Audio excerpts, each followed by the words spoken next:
ప్రియులారా,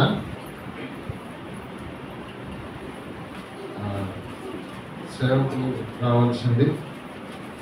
సేవకులు అది ఆలస్యమైందని రాలేదని నన్ను మాట్లాడమన్నారు కాబట్టి నేను నిలబడినాను, అంతేగాని ఇంకేం కాదు. సరే, మరి ఏది ఏమైనా మన సమయం మేరలో మరి ఆరాధన జరుగుతుండగా సమయం మేరకు మనం ఈ ఆరాధనలో సాగడం మంచిది. ఇలా మరి దైవ గ్రంథంలో నుండి మనం లూకా సువార్త 15వ అధ్యాయంలో నుండి కొన్ని ధ్యానాలు వారిగా మనం చూసుకుంటూ వస్తున్నాం. మొదట మరి చిన్న కుమారుడు తన ఇష్టానుసారంగా జీవించడానికి తండ్రి నుండి వెళ్ళిన సంగతి మనం చూస్తాం. నా ఇష్టం చొప్పున జీవించాలని వెళ్ళాడు. రెండవదిగా సంతోషాన్ని వెతకడానికి వెళ్ళాడని చూస్తాం.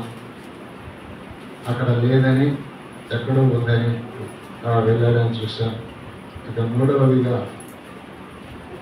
తండ్రికి దూరమై ఎంత నష్టపోయాడో, ఏమేమి కోల్పోయినాడో చూస్తాం.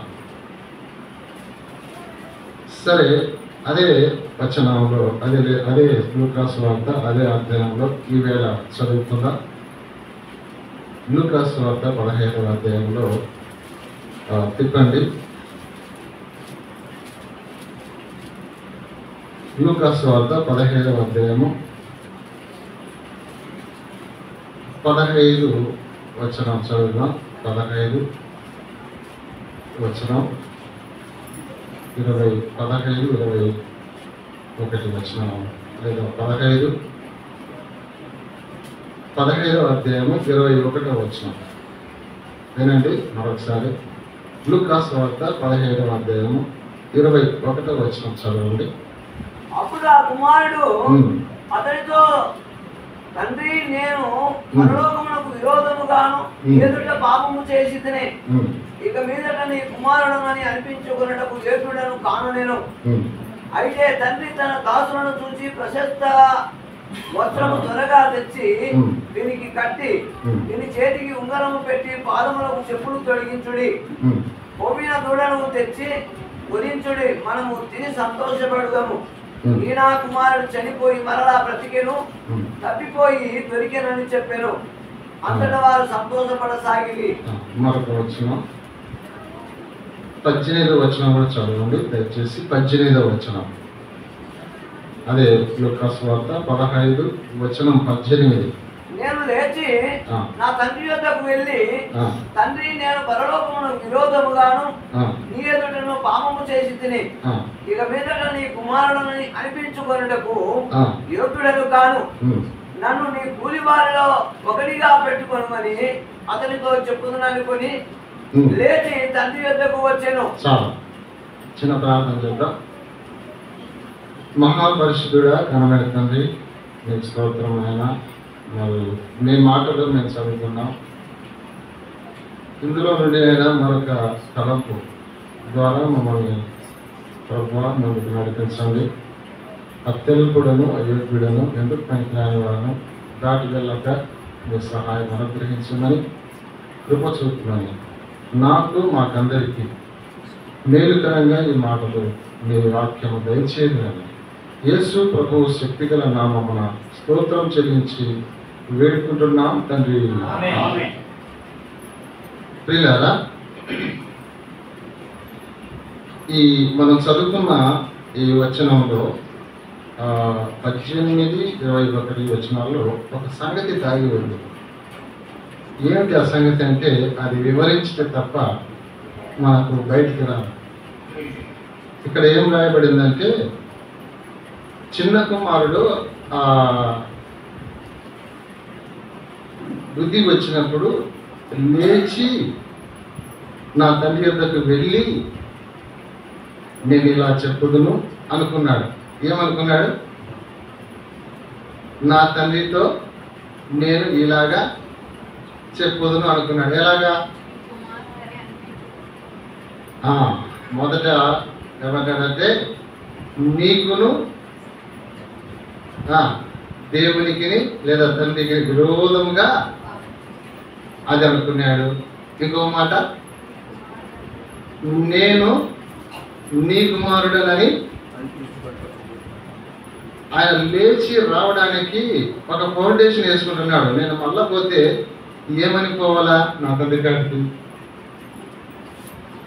ఈ విధంగా పోతే కానీ నా తండ్రి నన్ను చేర్చుకోవడానికి వీలుకరంగా ఉండదు. ఏ విధంగా వెళ్ళాలా? పాపం చేసింది కరెక్టే, దాన్ని ఒప్పుకోవాలా? అది మొదటి స్టాండ్. ఇక రెండో స్టాండ్ ఏంటంటే దేవుడు తండ్రి కాడికి రావడానికి నీ కుమారుడనని అనిపించుకున్నట్టుకు యోగ్యత పోగొట్టుకున్నాను. అంతే, పోగొట్టుకున్నాను. కాబట్టి నీ కుమారుడనని నాకు విలువనియాల్సిన పని లేదు. నీ కూలి వారిలో ఒకనిగా నాకు స్థానం ఇచ్చే చాలు, నాకు ఆ స్థానం ఇచ్చే చాలని అనుకున్నాడు. వచ్చినాడు. చెప్పినాడా? చూడండి ఆ వచనం కూడా 21 చదువుతారా? అనుకున్నది అనుకున్నట్టు వచ్చి చెప్పాలి కదా. అప్పుడు ఆ కుమారుడు అతనితో ఎవరితో? తండ్రితో వచ్చినాడు. తండ్రి, నేను పరలోకమునకు విరోధముగాను నీ ఎదుటను పాపము చేసి తిని ఇక మీదట నీ కుమారుడునని అనిపించుకొనుటకు యోగ్యుడను కాననెను. అయితే తండ్రి తన దాసులను చూచి ప్రశస్త్ర వస్త్రము త్వరగా తెచ్చి వీనికి కట్టి వీనికి చేతికి ఉంగరము పెట్టి. చాలండి. ఇక్కడ ఎన్ని మాటలు చెప్పినాడు? అక్కడ అనుకున్న మాటలన్నీ చెప్పినాడా? ఏం చెప్పలేదు. అక్కడ ఏమనుకున్నాడు? పాపం చేసినాను అన్నాడు, నీ కుమారుడు కాను అని అంటున్నాడు. ఇంకో మాట కూడా నేను మర్చిపోయినాను, నీ కూలి వారిలో అది మొత్తానికి ఆ మాట ఇక్కడ చెప్పినాడా? అక్కడ అనుకునేది 3 మాటలు అనుకున్నాడు. ఒకటి, పాపం చేసినాను. రెండవది, నీ కుమారుని అనిపించుకోవడానికి యోగ్యుని కాదు. ఇక 3వ మాట, కూలి వారిలో ఒక్కనిగా పెట్టుకొని. ఈ 3 చెప్పాలనుకున్నాడు. వచ్చినాడు. 3 చెప్పినాడా? ఏది చెప్పాలా? కూలి వారిలో ఇది పట్టుకోండి. ఆయన చెప్పడానికేమో ఉన్నాడు, కానీ ఇక్కడ మరి తండ్రి చెప్పనే లేదు. మరి ఏమో నేను అనుకుంటున్నాను, తలంపు, దేవుడు ఇచ్చిన తలంపు. ఆ మాట మాట్లాడనే లేదు తండ్రి. ఆ 2 మాటలు చెప్తానే 2 మాటలు మాట్లాడిచ్చినాడు. ఏది? ఒకటి, పాపం చేసినాను. రెండోది, ఆ యోగ్యత నా కాడ లేదు. ఆ 2 మాట్లాడిచ్చినాడు. ఇక 3వది మాట్లాడనే లేదు తండ్రి. ఏ మాట అది? నీ కూలి వారిలో. ప్రియులారా, ఇక్కడే మన పాఠ్యాంశం ఉంది. ఎందుకు ఆయన చెప్పలేదు, లేదా ఈయన చెప్పనే లేదా? అనుకున్నది అనుకున్నట్టు చెప్పాలి కదా. ఆయనలో ఉందా లేదా చెప్పాలని? దండిగా ఉంది అదే చెప్పాలని.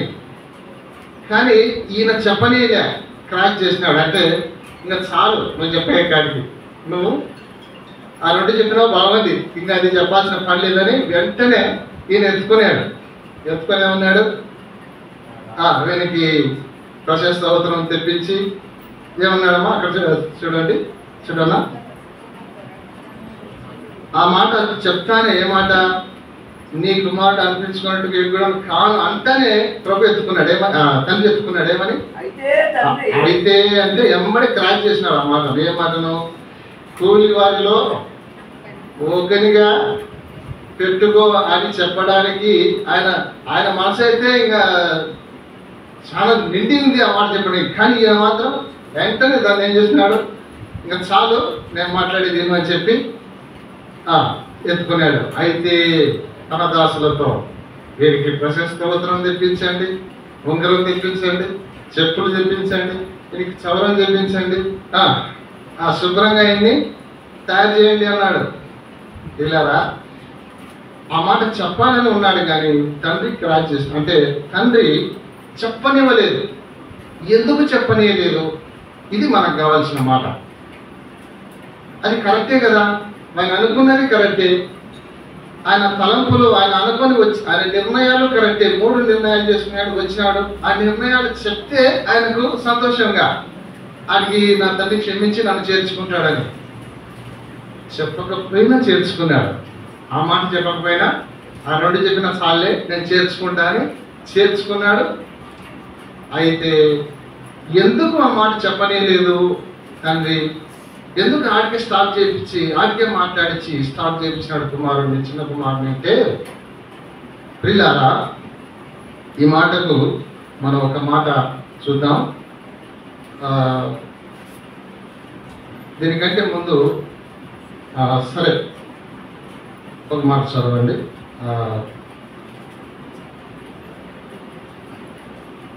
కొరింథీయులకు రాసిన పత్రిక, మన అంశానికి వచ్చేద్దాం. మీకు అంశాన్ని బయట పెట్టి సాగి వెళ్తే బాగుంటుంది. కొరింథీయులకు రాసిన మొదటి పత్రిక 4వ అధ్యాయము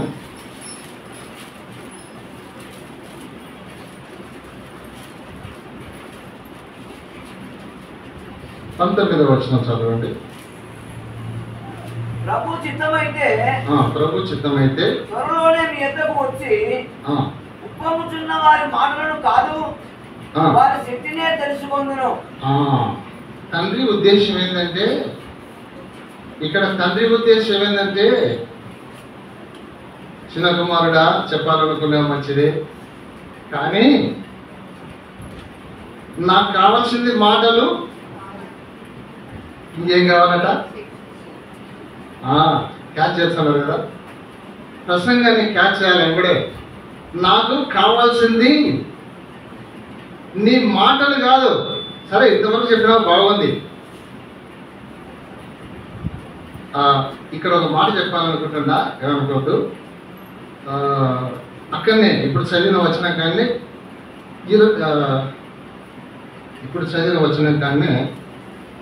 చూడండి, వచనం 20 చదవండి. 20 అదే కింద వచ్చిన దేవుని రాజ్యము మాటలతో కాదు. దేనితో ఉందట? దేవుని రాజ్యం మాటలతో కాదు. అందుకే అన్నాడు మత్తయి సువార్త 7:21 ఏమన్నాడంటే, ప్రభువా ప్రభువా అన్నవాడు పరలోక రాజ్యము చేరుడు కానీ తర్వాత ఆ తండ్రి చిత్తమును జరిగించేవాడు లేక నెరవేర్చేవాడే పరలోక రాజ్యంలో.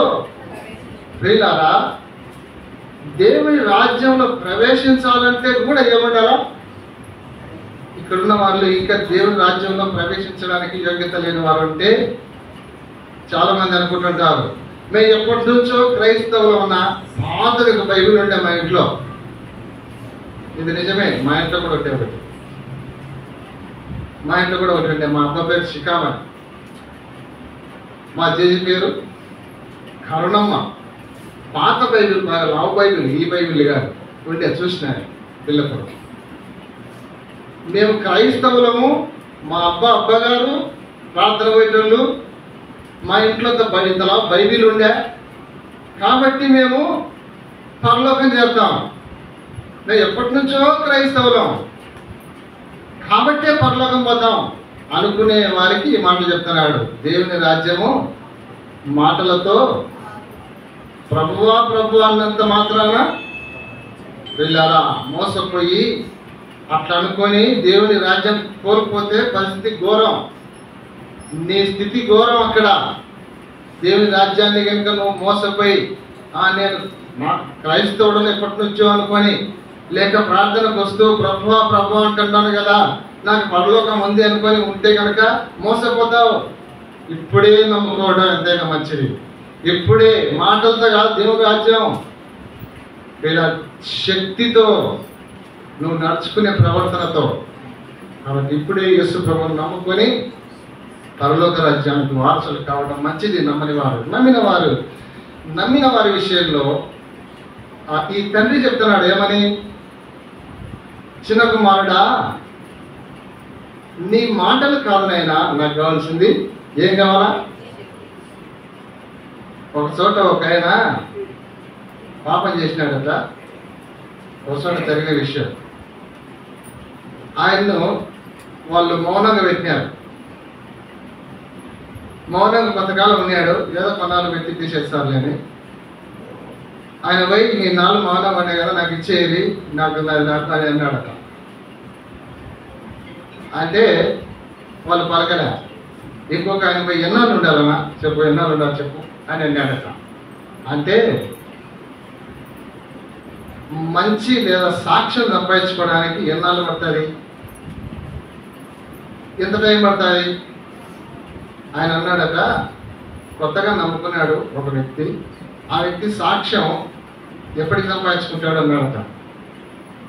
అనేసరికి నాకు అర్థం కాలే. ప్రియులారా, ఒక మంచితనాన్ని సంపాదించుకోవాలంటే అది మన దగ్గరనే ఉంది.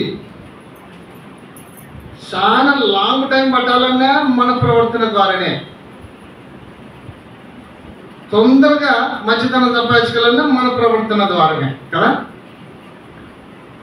ఇది ఎక్కడో లేదు. ఒక 2 ఏళ్ళు ఉంటే కనుక నాకు వచ్చాది తిరిగి అనుకోవడానికి వీలు లేదు. 4 ఏళ్ళు 10 ఏళ్ళు ఇంకా కూడా నన్ను నువ్వు ఎన్ని ఏళ్ళు ఉన్నా సాక్ష్యం లేదా మంచితనం సంపాదించుకోవడానికి నీ దగ్గరే ఉంది. అంతా నీ ప్రవర్తన బట్టే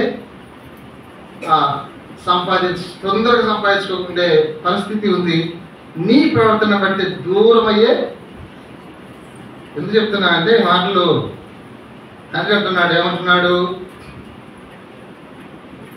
మాటలు కాదు నా చిన్న కుమారుడా, మాటలు కాదు. ఏం కావాలంటే నాకు నీ ప్రవర్తన. నువ్వు మాటలు చెప్తావు మంచిదే, ప్రవర్తించి చూపించు. ఎట్లా అంట? నీ కూలి వారిలో ఓకెనిగా. చాలా మంది ప్రవర్తన పక్కన పెట్టి అయిపోయింది అని చెప్పి ఇక మళ్ళా యథావిధిగా ఆయన అనుకున్నాడేమో, మాటలు చెప్తావు కానీ చేతల్లో చూపించవు నాయన నువ్వు ప్రవర్తనలో. కాబట్టి ప్రవర్తనలో చూసా అది ఏది నీ కూలి పని ఏందో, నీ కూలి వారిలో ఒకనిగా నువ్వు అనుకుంటున్నావు కదా, అది ఎంత మటుకో నేను నీలో నీ ప్రవర్తనలు చూడాలి. వీళ్ళారా ఆ తండ్రి మరి ఆ ప్రవర్తన కోరుతున్నాడు. మన పరమ తండ్రి ఏం కోరుతాడు? ఇప్పుడే చూసుకున్నాం కదా, ప్రభు అనేవారు తండ్రి చిత్తాన్ని నెరవేర్చితేనే, లేకపోతే మనకు వీళ్ళ ఇంకా మన పరిస్థితి అంతే. అందుకే అన్నాడు, ఏమన్నాడంటే ఒక మాట, తిమోతికి రాసిన పత్రిక 2వ పత్రిక 3-5 వచనం. తిమోతికి రాసిన 2వ పత్రిక 3-5 వచనంలో ఒక మంచి మాట ఉంది. మనకు తెలిసిన మాటే, పైకి ఇట్లా చెప్పుకున్నాం, మంచి వలె ఉండి, మంచిదాని వలె ఉండి చదవనా, భక్తి గల వారి వలె ఉండి శక్తిని ఆశ్రయించకపోతే ప్రయోజనం. చూడడానికి లోకమంతా చూడడానికి మనం భక్తులమే, బైబిల్ పట్టుకొని కదా ప్రార్థనకు వచ్చాం. వీళ్ళు ప్రార్థన పోయేటోళ్ళే. వీళ్ళారా ఈ దినాల్లో ఇది చాలా వరకు వాడుకుంటున్నారు, చాలా మంది వాడుకుంటున్నారు. ఎక్కడ చూసినా మేము ప్రార్థన పోయేటోళ్ళమేనా, మేము ప్రార్థనలో ఉన్న శక్తిని పొందరు కానీ ప్రార్థన అనే మాట చెప్పుకుంటారు. వీళ్ళారా అసలు ఈ పెత్తనాల విషయానికి వస్తే మేము ప్రార్థన పోయేటోళ్ళమేనా, 24 గంటలు ప్రార్థనే అట. ఎన్ని గంటలు? 24 గంటలు ప్రార్థనే. నేను పెళ్ళికి పోయినాం మెరుగుడులో, ఒక సహోదరి పెళ్ళికి పిలిచింది, సంఘానికి వస్తుంది కానీ ఆయన నమ్ముకోలే, ఆ పాప కూడా నమ్ముకోలే, ఇచ్చినారు. నేను చెప్పిన అక్క దేవుని నమ్ముకున్నారంటే అది చేసేవాళ్ళేనా ప్రార్థన వెళ్ళి అనింది. పోయినాం, పేరుకు మాత్రమే ప్రార్థన. మొత్తం ఎట్లుందంటే పెళ్ళి అంతా వెళ్ళారా, పేరుకు మాత్రమేనా మనం ప్రార్థన వెళ్ళాం? ప్రార్థనకు సంబంధించిన శక్తి అవసరం లేదా మనకు? వెళ్ళారా, పైకి భక్తి గల వారి వెళ్ళి ఉండి దాని శక్తిని ఆశ్రయించని వారం. ప్రియులారా, ఎన్ని కష్టాలైనా, ఎన్ని బాధలైనా, ఎన్ని నష్టాలైనా దేవుణ్ణి విడవకుండా, దేవుణ్ణి మరవకుండా, దేవుని సన్నిధి కోల్పోకుండా, దేవుని కొరకు నువ్వు ఎంతవరకు సాగుతున్నావో అదే శక్తి. నీ భక్తిలో ఉన్న శక్తి ఏంటంటే, ఎన్ని కష్టాలు వచ్చినా నా దేవుణ్ణి నేను విడిచిపెట్టాను, ఎన్ని బాధలు వచ్చినా నా దేవుణ్ణి నేను వదలను. ఏమైనా సరే నా దేవుని నేను వదలను, విడిచిపెట్టాను, నా దేవుళ్ళు నేను సాగుతా. శక్తి అంటే అదే, మరొకటి కాదు. కష్టాలు వచ్చే వెళ్ళారా, కొందరున్నారు బయట మేము చూస్తున్నాం, ఏంటిన్నా ఎన్ని బాధలు, ఈ బాధలు ఎప్పుడన్నా పోయేది? ఒక ఆమె ఏకంగా నాకు ఏం చేసినాడు దేవుడు, ఏం చేయలే అని చెప్పి ఏకంగా తొలగిపోయింది ఇతర దేవతల తట్టు. వెళ్ళారా, దాని శక్తిని ఆశ్రయిస్తే, దాని శక్తిని పొందుకుంటే ఇక మళ్ళా కోసాడిపోతామా? భక్తిలో ఉన్న శక్తి, ప్రార్థనలో ఉన్న శక్తి వెళ్ళారా, పైకి కాకుండా ఆ శక్తిని ఆశ్రయించే వారంగా ఉండాలని దేవుని గ్రంథము మనకు బోధిస్తూ ఉంది. అందుకే యాకోబు రాసిన పత్రికలో 2:16 నుంచి చదివితే అక్కడ మంచి మాటలు మనకు కనబడతాయి. చూడండి, మంచి మాటలు. యాకోబు రాసిన పత్రిక 2:16 నుంచి దయచేసి చదవండి. మీలో ఎవడైనాను శరీరమునకు కావలసిన వాటిని ఇక సమాధానముగా వెళ్ళుడి, చలి కాచుకునడి, తృప్తి పొందుడని చెప్పిన ఎడల ఏమి ప్రయోజనము? అలాగే విశ్వాసము క్రియలు లేనిదైతే అది ఒంటికి ఉండి మృతమైన దగును. అది ఒంటిదై ఉండి లేదా ఒంటిగా ఉండి అంటే ఒక్కటిగా ఉండి మృతమైనది. క్రియలు లేని విశ్వాసము, క్రియలు లేకపోతే నేను దేవుని యందు విశ్వాసం ఉంచినానన్నా అంటే దానికి కలిగిన విశ్వాసం క్రియలేంటి? ఈమె దేవుని నమ్ముకుంది అంటే దానికి కలిగిన విశ్వాస క్రియలేంటి? ఆరాధనకు వెళ్ళడం, ప్రార్థనకు రావడం, దేవుని కొరకు జీవించడం, శ్రమలు వచ్చినా భరించడం, కష్టాలు వచ్చినా ఈ క్రియలు. ఇవి లేకపోతే మన విశ్వాసం ఎలాంటిదన్నా? చనిపోయినది, మృతము అన్నాడు, సచ్చిన విశ్వాసంతో సమానం అన్నాడు. వీళ్ళారా ఇక్కడ ఏమన్నాడంటే మన మాటలు కూడా కేవలము చెయ్యకుండా కొందరికి సహాయం చేసే విషయంలో చెప్పినాడు. ఏమన్నాడన్నా? ఫస్ట్ వచనం చదువు రెడ్డి, 16వ వచనం. మీలో ఎవడైనాను శరీరమునకు కావలసిన ఎవరన్నా ఏదైనా ఇబ్బందులు ఉంటే వారికి అవసరమైనది ఇవ్వకుండా ఏం చెప్తాడన్నా? సమాధానంగా వెళ్ళుడి, సమాధానంగా ఉండు, చలి కాచుకునడి, చలి కాసుకో, చలిమంటుంది, చలి కాసుకో, తృప్తి పొందుడని. తృప్తిగా ఉండు, నువ్వు తృప్తిగా ఉండు. ఉంటేనా తిని తృప్తిగా ఉండేది? లేదు, నువ్వు ఇస్తే కదా. ఇంట్లో లేదు, తినడానికి కూడా తృప్తిగా తినడానికి కూడా లేదు. నువ్వు ఇస్తే తిని తృప్తిగా ఉంటాడు. ఊకే ఉత్తమాడి చెప్తే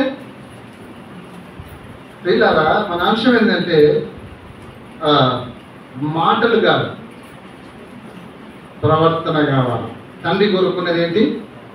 అక్కడ దాగి ఉన్న విషయం ఏంటంటే నీ కూలి వారిలో ఒకనిగా పెట్టుకొని చెప్పడం కాదు నాయనా అని చెప్పి ఆయన కూలీల కంటే ఇంకా విపరీతంగా దాసోహం చేస్తున్నాడు అనుకో, చూసుకుంటుంటాడు తండ్రి. పాపం చేసినాను, నీ కుమారుని కదా అన్నింటికే ఏం చేసినాడు తెలుసా? ఏం చేసినాడు? వెంటనే యాక్షన్ తీసుకొని వెంటనే ఉంగరం తెచ్చినాడు, ప్రశస్త వస్త్రాలు తెచ్చినాడు, చెప్పులు తెచ్చినాడు, శుభ్రంగా సౌరం చేయించినాడు. ఆ 2 మాటలకే. కానీ మాటలు కాదు నాయన, ఇది మాత్రం చేసి చూపించు, తర్వాత నేను చూసిన తర్వాత నువ్వు కూలేడువా లేక యజమానుడివా నా మనసులో నిర్ణయం చేసుకుంటా. నువ్వు ఉత్తమ మాటలు చెప్తే మాత్రం ఒప్పుకోను. ప్రియులారా, పైకి మాత్రం మనం మారినట్టుగా అంత భక్తిగా అంత మంచల్లంగా ఉంటాం, కానీ లోపల అసలు ఎవరికి తెలియదు అనుకుంటుంటాం. మన స్వభావమే చెప్తుంటారు, మన నడవడి చెప్తుంటారు, మన లోపల ఎలాంటి స్థితి ఉందో, మన దీనత్వం చెప్తారు, ఎంత తగ్గింపు కలిగిన వ్యక్తో. ఇలా దేవుని కొరకైన ప్రవర్తన కలిగి ఈ లోకంలో సాగుదాం. కేవలం విశ్వాసం అని చెప్పుకొని బతకడం కాదు, విశ్వాసం అనుకుంటూ ఉండడం కాదు, ప్రార్థన వైద్యులం అనుకుంటూ ఉండడం కాదు, దేవుని పిల్లలు అని చెప్పుకుంటూ బ్రతకడం కాదు, కానీ తగినట్టుగా ఇలారా. మత్తయి సువార్తలో ఒక మాట ఉంది, తగినట్టుగా జీవించాలా అని 3:7 అనుకుంటా, 3:7-8 వచనాల్లో ఉంది.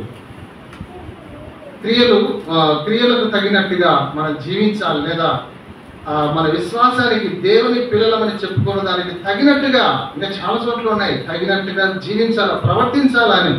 ఇలారా మన ప్రవర్తన ఎట్లుందో ఆలోచించుకున్నాం.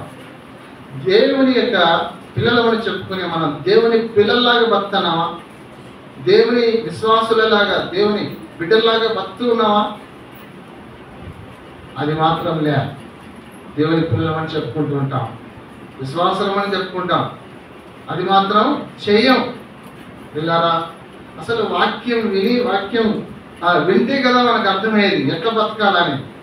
వినడానికి కూడా ఇష్టం లే, వాక్యం వినడానికి కూడా ఇష్టం లే. పిల్లారా, చాలా మంది ఈ వచనంలో నుంచి లేక ఈ అధ్యాయంలో నుంచి చెప్తుంటారు, వెంటనే ఇచ్చేసినాడన్నా, ఉంగరం పెట్టినాడంటే మాటలా, ఏమిచ్చినాడు? అధికారం ఇచ్చేసినాడు. ఉంగరం దేనికి గుర్తు?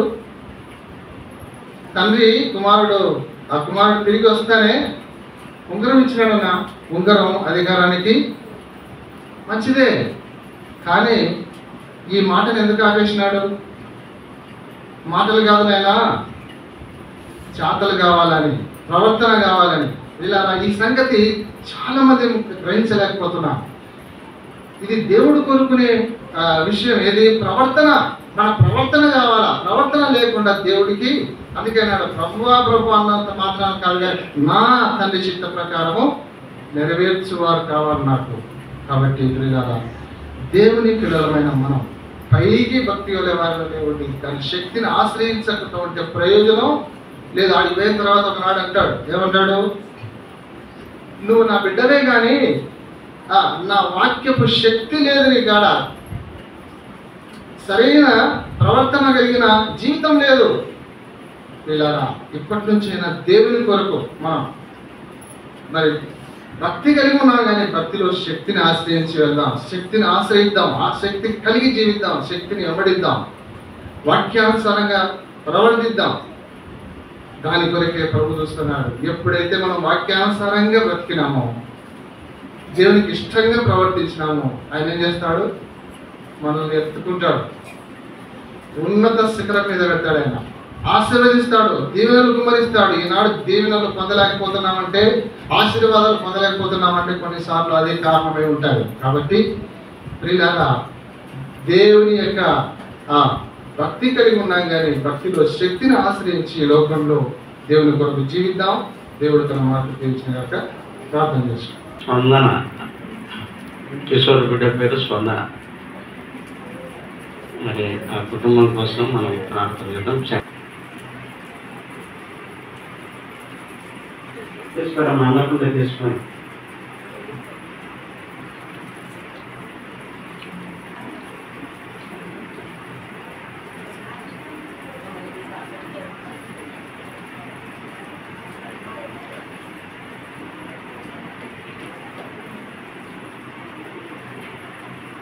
మంచి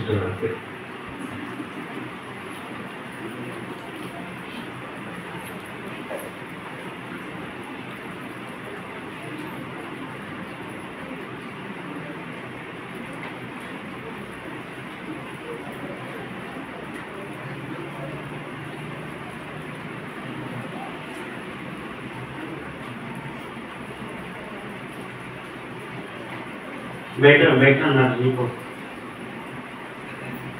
ప్రియ పరలోకపు తండ్రి, ఘనమైన గొప్ప ప్రభువ, పరిశుద్ధుడమైన దేవా స్తోత్రాలు. అవునైనా మరి ప్రభువ, తండ్రి దీవెనతో మేము ఎంతో ఆశీర్వాదపడతాం. అవునైనా అలాంటి దీవెన మాకు అందరికీ, సంఘానికి అందరికీ అనుగ్రహించి సహాయం చేయండి అడుగుతున్నాం. మరి అయినా నీ దాసుడు కిషోరు పుట్టిన దినం స్పందన ఇంతవరకు కాసి కాకుండా ఆ కుటుంబానికి కూడా మరి ఎంతో కంచి వేసి కాసి నడిపిస్తున్నాం. అలాగ అన్ని కుటుంబాలను నడిపించండి, సహాయం చేయండి.